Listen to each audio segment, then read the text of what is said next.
interact with people. Yes. Yeah, exactly. So, I can ship him the wine. Yes, that'll be even better. Hey, Bonnie.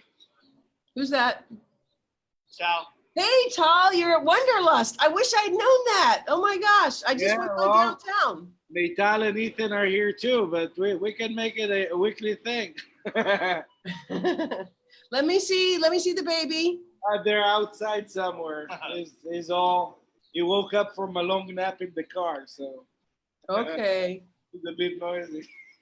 Well, I texted Elena and Greg, and I texted Nancy and Jeff, and I'm trying to think who else. I texted a bunch of people, but I know it was a little late, but it just dawned on me that, you know, we should be collaborating through social media to get as many people, you know, like the count. I mean, if we should be able to get the count and the countess. I tried a few times, but I need to really call his wife, Nellie, because she would really, she would know how to do it. So we'll start off with you kicking it off. Whatever time it is. Yeah, let's do your thing. In 2 minutes. Hey, Sammy, you need to get on. Christopher Beard. Which one are we tasting first? Are we tasting two of your wines? Yeah.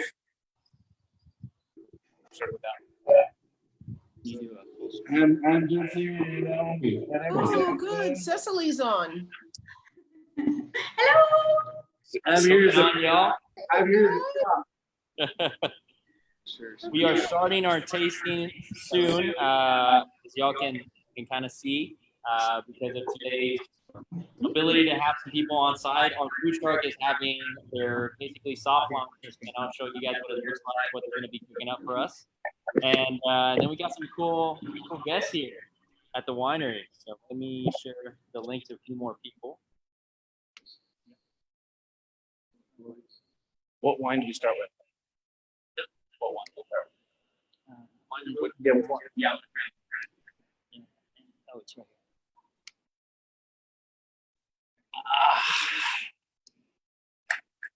You're sharing. Yeah, I think we're on mute though. Are we on mute? How do we? Are we? Can you hear? Yeah. Okay. All right.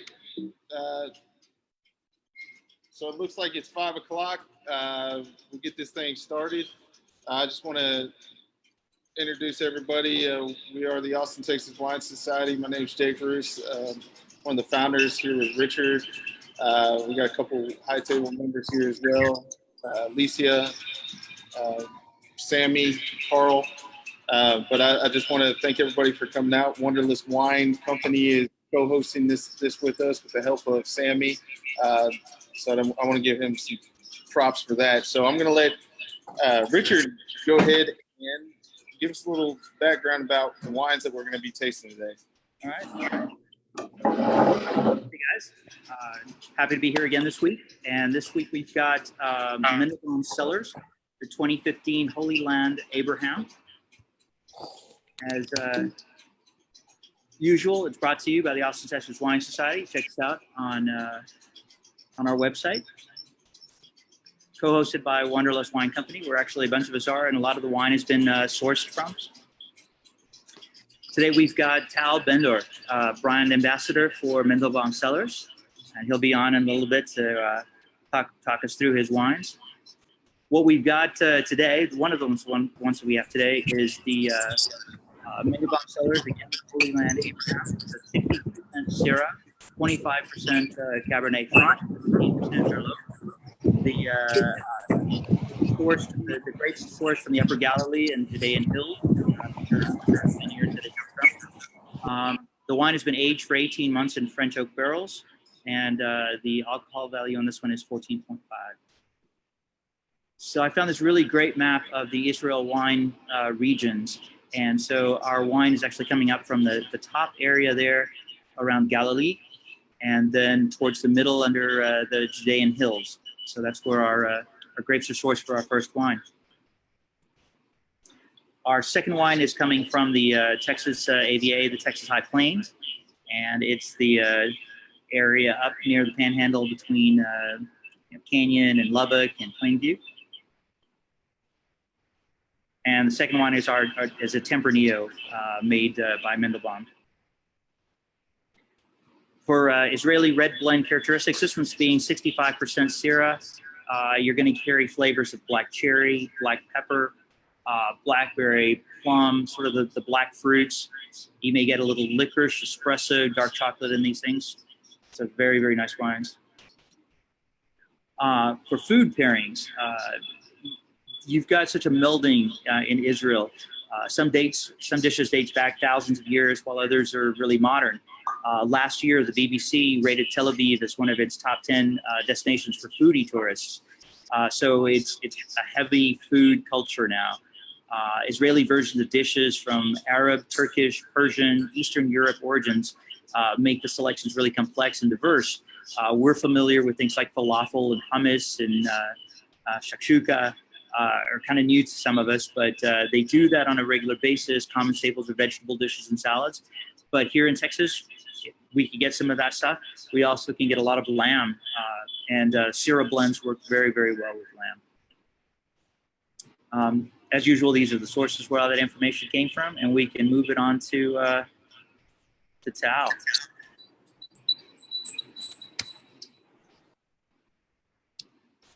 All right. Let's see. Let's close this out. So while Tal's getting settled in, I just want to ask, can everybody hear us okay? It's first time doing it at the winery, so the echo might be pretty loud. Is everyone hearing us okay? Hey. All right, Tal, here you go. Okay, so I'm Tal Bendor. I'm Mendelbaum Cellars General Manager, and I basically came to the States because of my actual job, which is the U.S. brand ambassador of Tulip Winery, who produced the wines for Mendelbaum Cellars all the way in Israel. We have a wide selection of wines. Today we're tasting one of our most popular wine. It's our, we call it our crowd-pleasing blend. Okay. All the way. No, you're good. No, you're good. You're good. Can everybody hear you? It's one of my, this is my. Okay. Well, like your Dr. Howard's, let's keep the conversation. So, this, I've got it off. I've got the speaker on. He's he was one of the judges at the.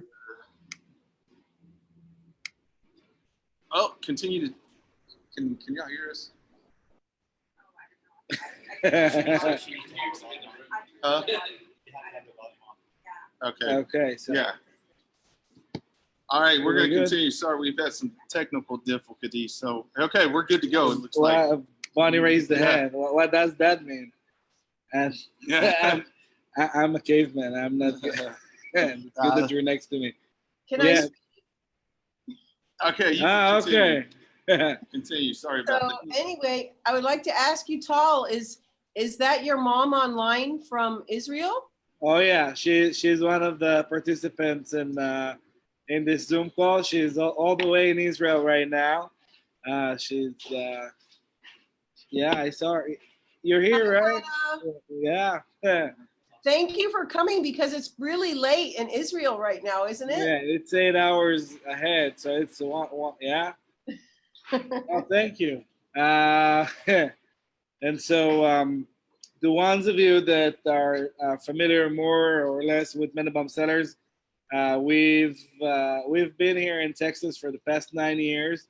Here in the Hill Country outside of Fredericksburg, we started with 100% Texan wine in the first year, and then our owners decided to move to Israel, and so the first year we had 6 Texan wines, all sourced from the Panhandle. The grower producer was Pheasant Ridge. And then year after, we started to introduce our Israeli wines that, as you saw on the nice map earlier, Currently, we have wines from 5 out of the 6 regions that are mentioned on that. We used to have from all 6 regions. The one region that we passed on is the Israeli desert, which is quite extensive and actually it's considered to be one of the best growing regions in the world. At the same time, it's one of the most it's not cost efficient. It's very expensive, and we decided to stay at our same price level and introduce new wines to our list. Usually in wineries, you'll see more blends than varietal wines, but in our case, it's actually the opposite. We pride ourselves in having good varietal wines, which usually you'll see in a lot of other places. But here today, we actually both of the wines that you were introduced are popular blends. That it's funny how come you put your focus on varietal wines and then the blends steal the show. Abraham started about 7 years ago. It started as an idea in a winemaker's mind back in Israel.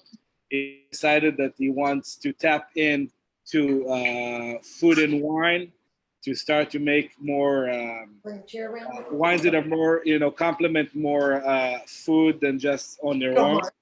And one of the versions of this wine that came after in our Israeli winery is one of the best-selling wines in restaurants over there. And so you could probably, based on the blend, understand with the introduction how it goes well with the cuisine over there in Israel. The second wine that we have it over here? Yeah, so the second wine, I don't see myself here. Okay, there's the delay. Okay, there you go. Okay, so this wine, it's one of our Texan wines, and it's actually it has the most awards out of our wine. So we started with only Texan wines. As time went by, we started with only 4 Israeli wines and 6 Texan wines. Today we got 4 Texan wines and 26 Israeli wines. So obviously throughout the years, people, had a bigger, following to the Israeli wines. That's how, we progressed. But currently, our most awarded wine is our Cabernet Tempranillo, which won gold medal both in the Texas International Wine Competition and in the Houston Rodeo. And we all know that Tempranillo is king in Texas. So in both Texas competitions, it got, a very, very good result. And one of the main reasons for that, and I think it's one thing that we're not talking a lot about in Texan wines, is the fact that this is an old wine. Usually people buy wines and drink them. And, Texas wine industry is growing and wineries produce more and more wines each year. But for the last, let's say 10 years, everybody made enough wines to sell every year. No one planned on people cellaring things for a long while. Because everybody, tend to overlook our Texan wines because they're, running towards Israeli wines, we were lucky enough to keep this baby for a long time. So this is a mature Texan wine that, first of all, was made by, in my opinion, one of the best winemakers in Texas, Dan Gatlin from Inwood Estates. When we opened our doors, we first approached him, and back then he was the winemaker for both his own winery and the Vineyard in Florence. That's the name of the place.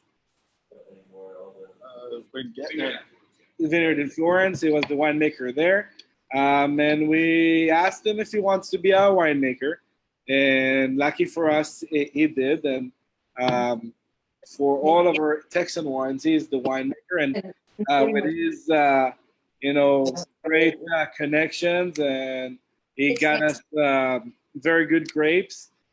This wine was actually aged for almost 6 years in French oak barrels, which is a lot of time. And then for the past 8 years, it's been um, slowly progressing in the bottle itself. So it is a rare gem, I think, in Texas industry to have a 14-year-old bottle of wine that is still sold in a reasonable price in the tasting room. Yeah. You got any questions? We got any questions?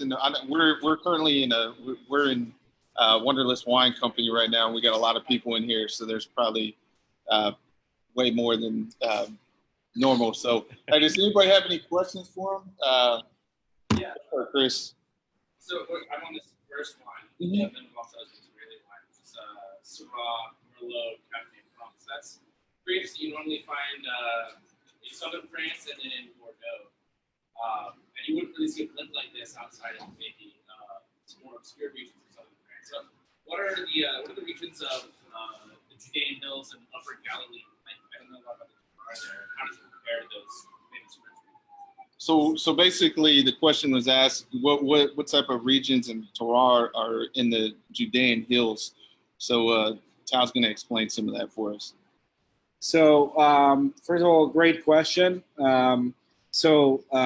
Those two regions are there is a bit of similarity in elevation, but the soil type is completely different between both of them. The Upper Galilee, where the Syrah and Merlot in this case are coming from, that is the rock, the soil is lava rock. It is granite and basalt in some areas. In the Golan Heights, it's more basalt than granite in Upper Galilee. Elevation is high, and we are playing over there because the slopes are allowing that. We're playing with northern facing slope for some varieties and southern facing slopes for more or less exposure. The water retention is very good. So those are, in that case, those are soil that are very harsh, but then they allow water to stay underneath and be available for the roots. And they're rich with iron. That's why you can see that on the color of the wine, that it makes it a little bit more deep and colorful. Flavor-wise, it's allowing those grapes that are more fruit forward to stay on. As he said, those are grapes that come from specific regions in the southern France and in Bordeaux, which over there it's allowing them to get the fruit forward and not getting too much of a flavor from the earth, from the terroir itself, but express themselves. And so that is what that soil type allows. And then the Cabernet Franc, which usually it starts on the fruit, needs a lot more earthiness, and that's where the Judean Hills comes around in this term. The soil over there is Terra Rossa, which is red soil basically in Italian. Also, it used to be rich in iron, but the deposits were depleted. That's why the soil itself is red, and it basically makes the roots go deeper into the base limestone. That gives it a little bit more of the minerality and the earthiness that comes from that area. And one main thing, that I like when I talk about wines come from my homeland is the fact that the oldest book that all of y'all are reading every now and then, based mainly on Sundays, in your case, for me it's Saturdays or holidays. There's a bunch of people over there, David and Solomon, that used to make a lot of wine in that area. And funny enough, in where our vineyards are, there is still terraces date back to the days of the Judean kingdom that are still utilizing today's agriculture. And so, there you can hardball at a lot of different angles, but there is actual vineyards that can say, okay, David drank wine that was sourced from this terrace, which is amazing. And that's how much of history that soil has. And if you look scientifically, that means that there's a lot of rounds of different agriculture and different remains that soil have. And that's a big cycle that brings, there is a lot of things that you get from wine that come from that region that makes only sense when you think about the fact that soil have so much going in it. Yeah, one of the things that's interesting that you say that, when you're talking about biblical times, if you read the Bible, almost every scripture has vineyard in it. And it's pretty interesting that it goes all the way back, to centuries ago. So, it's crazy how many times the vineyard or wine is in that Bible piece. So I imagine that the history is really rich with wine in the Israel area. Oh yeah, well, wine is a big thing. It's a part of every ceremony that we have. To me, I'm Jewish, so to me it's every ceremony. And Jesus was Jewish too, so his first miracle was for a Jewish wedding. He provided wine, so that was his first miracle. That means that how significant it is. It is a big part. If we think about it, Israel is tiny. Israel can fit 32 and a half times in the fine state of Texas. And Israel and Texas have the same amount of wineries. So just think how much goes into it. If we're gonna multiply Israel to the actual size that it would be if it was the size of Texas, it would have more wineries than California has. That's insane. But it shows that, and it's still a very small portion of the agriculture in Israel. But that's the diversity of that all. We have a lot of microclimates, a lot of different, you can, everywhere in Israel, you can look outside of your window and you might see a vineyard. One of our wineries, best vineyard in Israel, is actually 10 minutes from my parents' house. My mom, I just see her right here. So 10 minutes from where she is right now, our best-selling wine in the winery, the grapes comes from. And so, growing up in that house, I didn't think about it, but it's around you all the time, which is, it's amazing. And that's a fun thing. And of course, drinking wine, it's a part of the culture, and it started in a very, very, not a very young age, but it's younger than it is here, technically. For sure. So, hey, can you tell us a little bit about how you transitioned from Israel to Texas and what kind of brought you here and how you got involved with the Texas wines and how that's growing for you and, what type of involvements? I know you're a wine judge for the International Texas Wine Competition. And just tell us a little bit about your background and how you got to, Texas and, what things that you like about Texas and what wines that you recommend. Okay, so let's step back. I was a captain in the Israeli military in a combat unit. My last position, I was a project manager, and from that door, I went out to civil life, and I was a project manager in a nonprofit organization. I did that for 4 years, and then I got married. And when you get married, you need to provide. And so there's not a lot of money in nonprofit. And so I try to find something that will appeal to my that aspect of serving community for me and still make a decent income. And I heard about a winery in Israel that is a social business. So it's a winery in one of the toughest industries in the world that a core of its goals is to contribute to the community, to society. And like a lot of people, I was, I was cynical. I said, okay, what's their angle?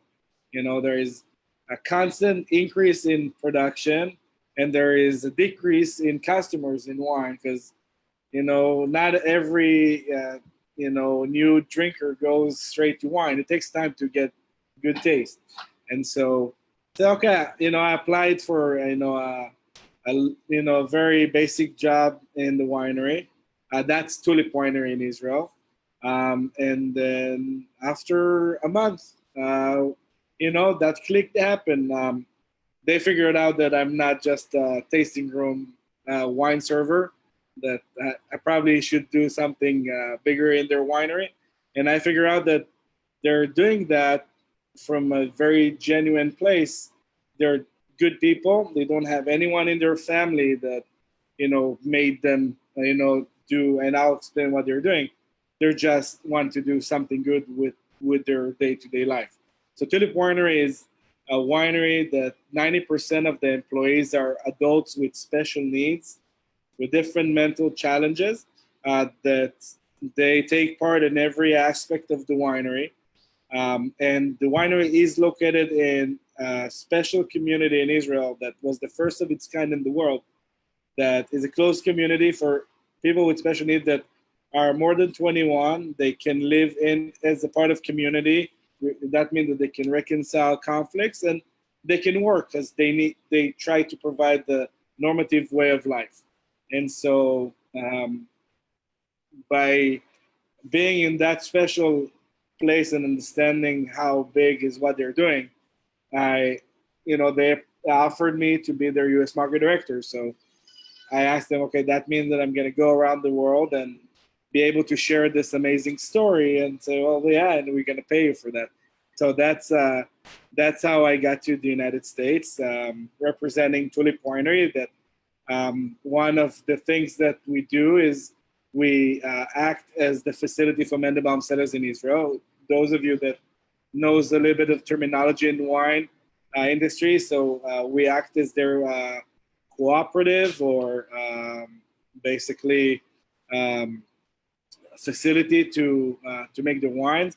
And so by being here in the United States, I said, okay, I'm gonna be more active for Mendelbaum Cellars and set my place here in Texas, which is the best state of it all, and enjoy the amazing industry here that is blooming, and it's amazing to see. When I came here a year and some change after I moved here, I drove between all the wineries within 30 miles radius to hand out industry event. We did an industry event in a winery, and I drove to 32 wineries, and today there's 106.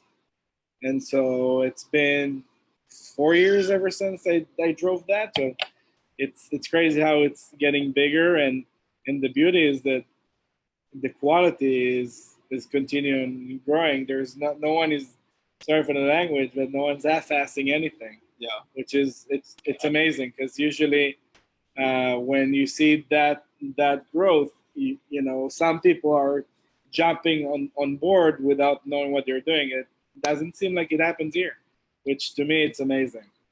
And I probably talked about a lot of topics that you didn't ask, but I'm good with that. So, and so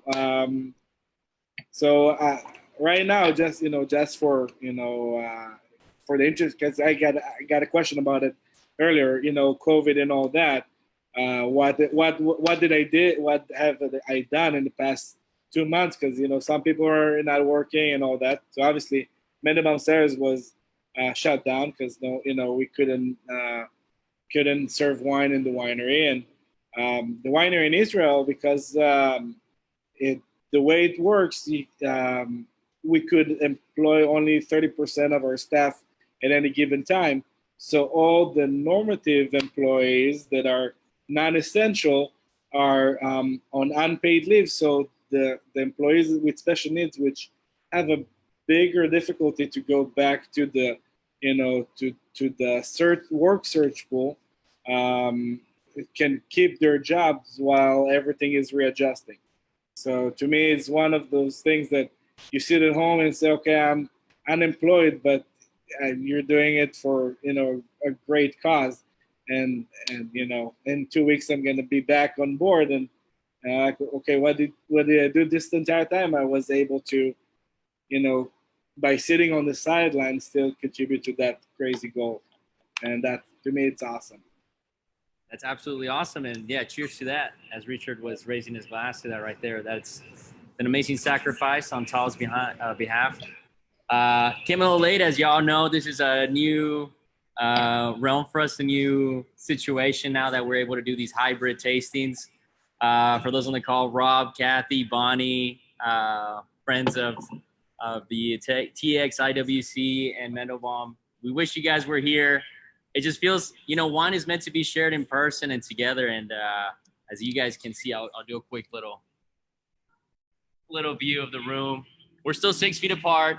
Hopefully after 3 glasses, we're still able to keep that distance. But Tal, such a pleasure to have you here. I think a lot of us know Tal because of the different interactions we've had with him, either through the Texas International Wine Competition, through visiting Mendelbaum. And, it feels like Tal has his hands on different, very important parts of the wine industry here in Texas and in Israel. And I'm glad to hear that in Israel, I mean, they still consider, even though you had to take unemployment for a while, they still considered wine and the wine industry essential. So I like that aspect of it, Also, I mean, so people can understand, you have been a judge for the Texas International Wine Competition. And once again, most of you guys are aware of this, but the Texas International Wine Competition happens once a year, end of January, early February. And Bonnie here on the call is the founder of this competition. And we get to judge just under 700 wines. I actually have a few judges here on the call. We got Stuart and Malin on the call that also were judging here. And you've been working with one of the other judges, Dan Gallen. I mean, to go back to the Segundo that we were just trying not so long ago, or some of us still have in their glass. I mean, this is such a cool wine. Not vintage, of course, because there's been some blending aspects to it, but almost like a dry port, right? You get that oxidation, that old world style coming out. And I think one of the conversations I had with Bonnie on the party bus after the wine competition was how I felt that Texas for a long time had this identity of wanting to have this type of old world oxidative character to it. And I personally love it. And I think for the panel that I was sitting in that gave best of class for the Texas wine, we were having to decide if it was going to be an old world oxidative Tempranillo or this fresh, young Italian blend, which we've actually tried previously, the Ready blend 3 weekends ago. So it's really cool to try 2 different styles today, one more of the old world and one that's still, I guess Israel is considered what? Old world? Ancient world. The OGs. Yeah. So, yeah, I really wish that the other people on the call were able to come down here to the winery. We're still respecting our distance here, and Heel of the Boot will be coming in shortly with some complimentary charcuterie boards just to help everybody with the drunchies, of course, and entice them for some more food, some more carbs.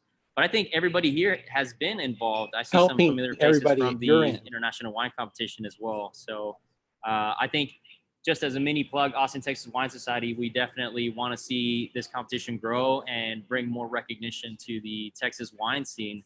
And it is individuals like Tal, that help diversify the Texas style, the Texas terroir per se. Because it's so cool. I mean, it's Israeli-made wines bottled here in Texas, sold through Mendelbaum, and then you're able to blend Texas-grown grapes and wines, and then Israeli as well. So you're doing Wanderlust, baby, but through Mendelbaum. So, and Tal, tell us, we were at your winery the other day, and you were telling us about these tasting kits that you might be rolling out soon for people that want to sample, want to have their ability to try different wines, but not commit to a full bottle. Okay, so I'm going to talk about it in a sec, but I want to go back a little bit. So you did ask about the Texas International Wine Competition. and that's the one thing that is very significant, and I haven't answered. So Bonnie, you're awesome. She came a little bit more than 3 years ago to our winery just because she, Inwood is right next to us, and she loves Dan's wines, and she, I think he gave her a recommendation to just stop by and taste our wines as well. And we met and we had an awesome conversation, and I think that's a friendship for life. Being able to, talk about wines, but not talk about anything actually. Just whatever we drink. Every time she's, what should I taste today? And every time I tell her everything, because every day is a different day, and every day your palate is different, and same wine that you liked last time will be completely different experience. And so I was lucky, it was, big, I was lucky enough that she approached me and asked me if I want to be a judge in her competition. That she worked a lot, and it was hard, and it's blooming, and it's awesome to see it. It's an awesome thing to see it grows, and all the judges from year to year. And this year, I came in and out just to judge. I wasn't a part of the fun parts, but it was echoing throughout the hill country from all the judges how a great time everybody had, and how many good wines we had this year, and to have an increase in numbers in entries and still maintain the quality that people are sending good wines and bringing, I like to say it, giving prestige and to this competition. It's important, and hopefully next year we'll have some even better wines, and even bigger audience, and I'll cheer for that. And yeah, and on those tasting kits that Sammy said, so I was wandering this entire self quarantine time. The tasting experience has changed. People are doing virtual tastings all over, but sometimes there's people that are are on their own in the house. I know that my wife's palate changed a whole lot after our son was born, even though I worked on her palate for about 7 years, and we got to the same taste, but then we like different things. And so no one wants to commit to, to do a full tasting is to have 5 open bottles for 1 or 2 people, which is a big fiesta, but, not everybody, want to,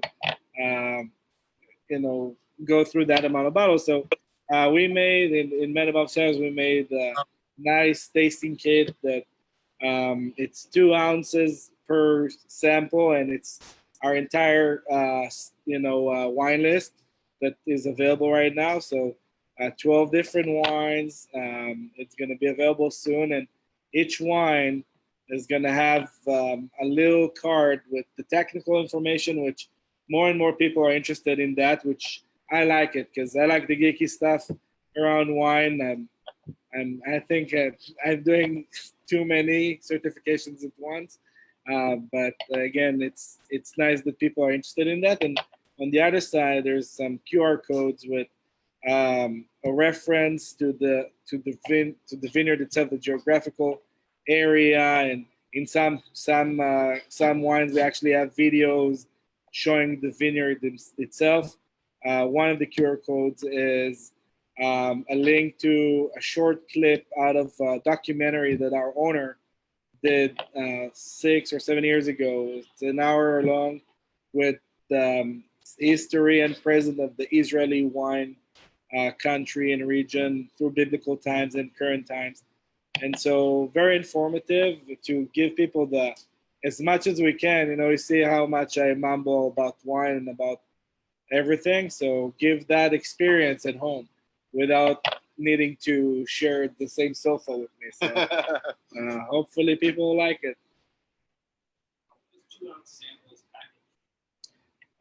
So they're packaged in basically in smaller bottles. It started with actually California, because they have a lot of wine business over there, but a lot of wine clubs over there. They started their TABC. I don't know what the abbreviation over there, allowed 2 different sizes to be bottled without licensing an UTTB label. And so one of the sizes was 1.7 ounce, which is 50 milliliters. And so you can have this, you can print the same label and just change the amount to one of 2 sizes and seal it and ship those. So I see a lot of people do it all over, but it's actually those wineries out there, people that are affiliated and watching this Zoom, you are allowed to do it. Ever since April 24th, TABC joined 14 other states and approved that regulation. So you also, distribution, you can send samples to your customers without meeting them in person. Yeah. I got a question about the second wine has some real wonderful age to it, like some of the older wines that we've had before. How was this taken care of? You said 14. How long did it actually stay? So this wine is it was it's a 2004 harvest. And I said 14 years because at one point after we bottled it the first time, we changed the packaging, so it was rebottled. And so I'm saying 14, but it's 60. But it's mainly, and it's a lot of people out there, they see all those different corks that, when you open a bottle of wine, you see different density in the corks, different material. Having this quality of wine, one of the main thing is, and you can see you have the cork right next to you on the floor, actually.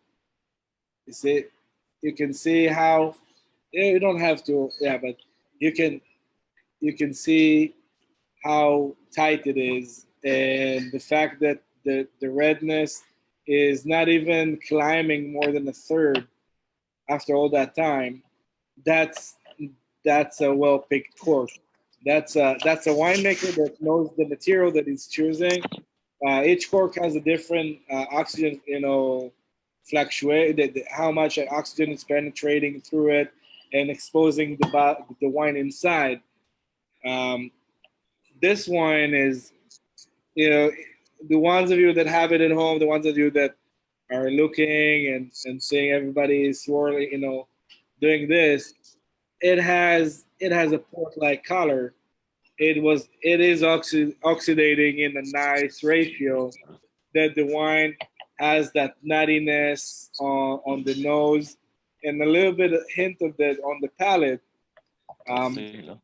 It's usually when the wine is getting older, the first layer that goes away is the fruit of it, the freshness. But this wine, when it was bottled, it was a fruit bomb. It was it's just think about it. We're talking about, before, it was 2008, 2010. It was 10 years ago when Texas wine was way more in-your-face wines. And so that's an in-your-face wine that is toning down. And so that's the beauty of it, because usually we're drinking those wines, that's too much for me. So that's when you take that bottle, you buy another one out of it, and you put aside and watch what happens later. That's what happens later, and that's the beauty. Yeah. I got a question about the Israel wine. It's named Abraham, and we're going scripture now. That was the man that made nations. Is there a specific reason why it's called Abraham? Is there like some type of what's the story behind that? And so the the main thing in all of our Israeli wines is that whenever we acquire a vineyard or choose out of our Tulip wineries, sometimes allow us to acquire or take a portion of their vineyard sometimes.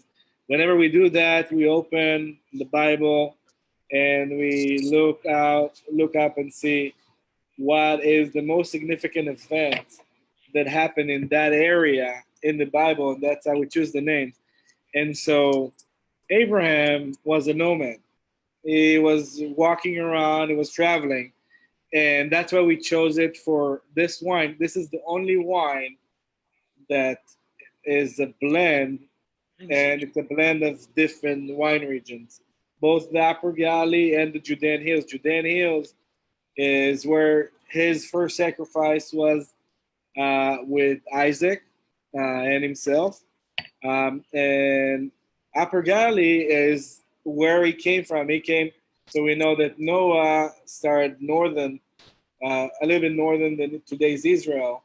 And so they went south and south and south until they came to the land of Canaan, which is today's Israel. And so that's why Abraham that traveled between different parts, different terroirs, and that's Abraham. And just for reference, we have one of our Syrah Reserve is called Miracle, and that's a reference to the wedding miracle in Cana, because the wine was made from Syrah that is 7 kilometers outside of the village of Cana, and so that is the biggest event that happened in that area. We have a wine that is called Elijah, because it's from the slopes of Mount Carmel, where Elijah kicked some pagan nations, prophets.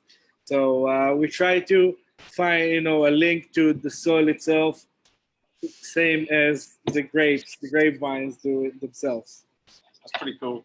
Pretty cool story there. I think we'll open it up to questions for the people that are on the call. I know the rest of us will definitely ask 12 questions for the rest of the night while we keep enjoying some of his great wines. But being that this is a hybrid, like I said, it's an interesting new experiment for us as we continue to evolve through these tastings. But yeah, if you guys have any questions for Tal, one of the questions I would love to ask, and I think everybody asks you, is about kosher wines, right? Like, what is kosher wine, and can you get those here in Texas? What is the process?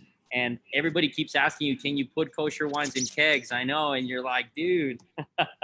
It's just Wanderlust asking that. But just in general, I think I was able to find one Israeli wine that I'll be able to source here on tap from Israel, an Israeli one. So yeah, the kosher process, I think, is ultimately one of the biggest questions there. So kosher process itself is there is two aspects for it. There is the physical aspect with the material, and there is the labor part of it. So the easier part of explaining is the fact that kosher wine can be made only from kosher ingredients. So on the fining of wine, there is the use of gelatin. So if you use gelatin is made from pork fat. Pork is not kosher, so you can make a kosher wine with gelatin. Other than that, there is no other materials that are non-kosher, so that's putting aside. Another thing is that there is one aspect of kosher, which is Passover. That's what's happening for Jewish people next to Easter. We don't eat gluten that time of the year, or anything that is rising with yeast. So wine that is kosher for Passover has to be made from yeast that were cultured in a lab that is only for wine, because beer yeasts are not kosher for Passover. So that's physical part. Labor part is the fact that the only people that can handle the wine, that means from the first grape that's being crushed all the way to the part when the wine is sealed with the capsule on the cork, is only kosher supervisors can handle the wine. That means touching the barrel. So every time, whoever goes with me to wineries, And sometimes it's embarrassing. But being a secular Jew, I'm not allowed to touch wine while it's in production. So every time I'm going to a winery, I'm asking if I can touch the barrel because I'm feeling like I have a shortage of that. And so touching the barrel, touching the machinery, only kosher supervisors are allowed to do so, and that's basically it. And wine and kegs, well, it's just a matter of you having the machinery to keg some wines. I got a big selection. I can put whatever you want in a keg. We're actually in talks because we'll hopefully get to see Tall's baby. Can Tall's baby come out, Ethan? I know we got Abraham right now. We're drinking Abraham. We got Elijah. We got to get an Ethan wine. You know what I'm saying? So the Ethan wine. I don't know if we can get a special appearance, a cameo from Tall's baby, the true winemaker. He's here somewhere. Yeah. Yes. And then Richard had an observation as well regarding the first wine we had, the Abraham. Yes. So I come across a lot of people that say, well, I like to drink what I like, and so I'm gonna have red wine with fish.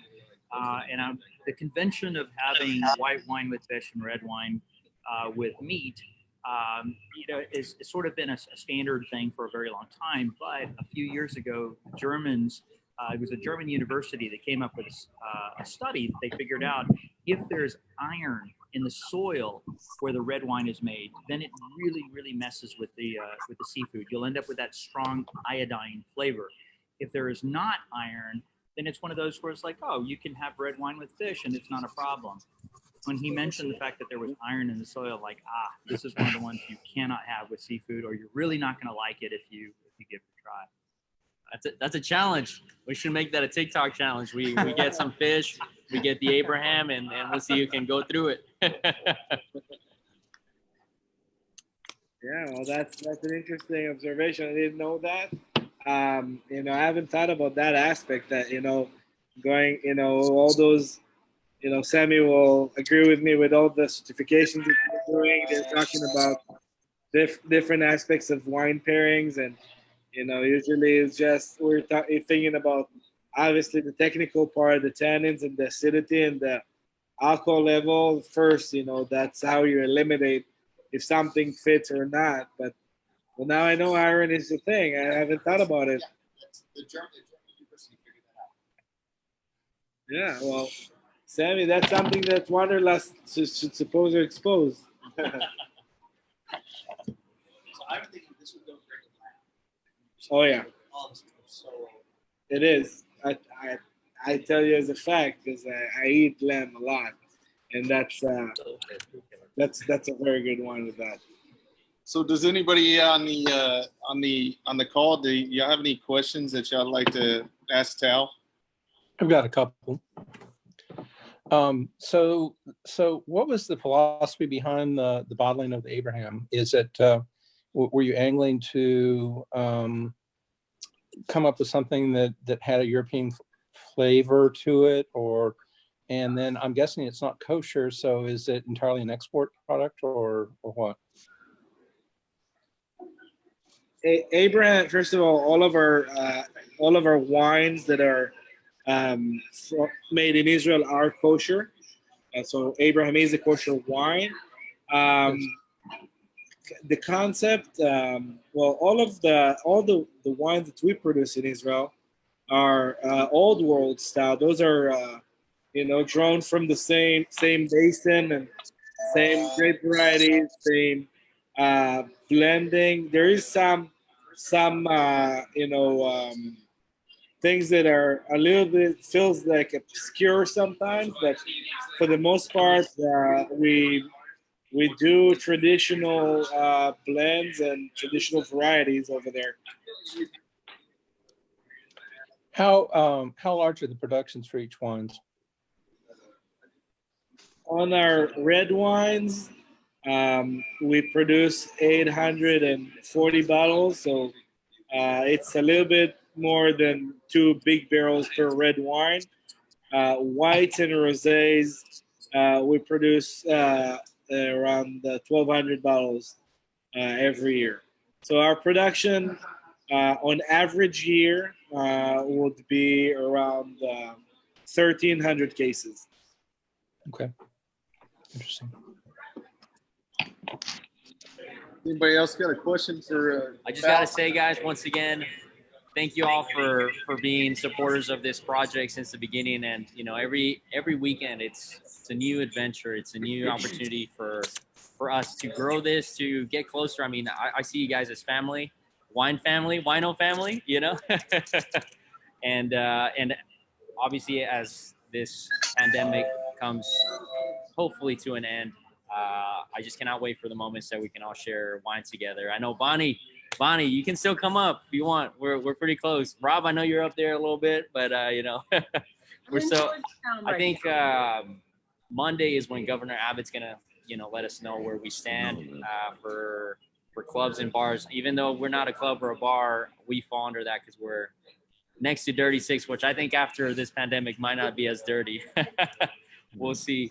But guys, yeah, if you have any questions, please go ahead and ask him out here for Tall. If you haven't been to his winery, Mendelbaum Cellars, You know, I've got I a believe question, and they're right next to across Inwood, from Talbot obviously the next first to time Dan since, Gatlin, another legend, and got Bonnie. We together. still Thank definitely you. would love to have him. So I feel we I think most of tasted a y'all lot have of met him wines together, either at the we were competition or in studying for an person, but exam together, and you guys can tell it's starting to get a little we loud here. particularly did get to taste a lot of Syrahs. I think Or one of these Syrahs from maybe different on, regions around but the world. with that, I wish everyone So I a want to wonderful ask Saturday. how I tasted a your sunny wines and here wonderful for Saturday, today. not one with rain. Just like And I thought for and that much content of Syrah, it was awfully delicate. Do you have anything to say about how delicate the Syrah is? Because I generally found all of the Syrahs we tasted from hotter regions, like where the wine comes from, to be a little more offensive, a little more beefy, to have a little more structure. Did you guys lose the color here? Did you guys lose it? Oh, we're back on. We're back on. Yeah. Okay. I was about to say I could just hop over it. But Yeah, no, it's okay. So, well, it's a nice observation. One thing that will probably give you, an answer, a good answer for that. When I talk about this wine, and I talk about wine, they tell the varieties in the wine based on the percentage. So usually a person will tell this is a Syrah Merlot Cabernet Franc. I say that it's a Cabernet Franc Syrah Merlot. I think it's Cabernet Franc with the Judean Hills terroir grabs a little bit of the intensity that the Syrah is supposed to have. And take it out of balance on one hand, but on the other hand, makes the wine itself be in balance. yeah, That's what I like. And like I said, it's our winery, our winemaker, it likes doing varietal wines because that is a very tough, task to have just one source and make a wine that is unique or can be aged for a long time. That's a completely different conversation about ageability in the barrel. But when he takes a blend of varieties that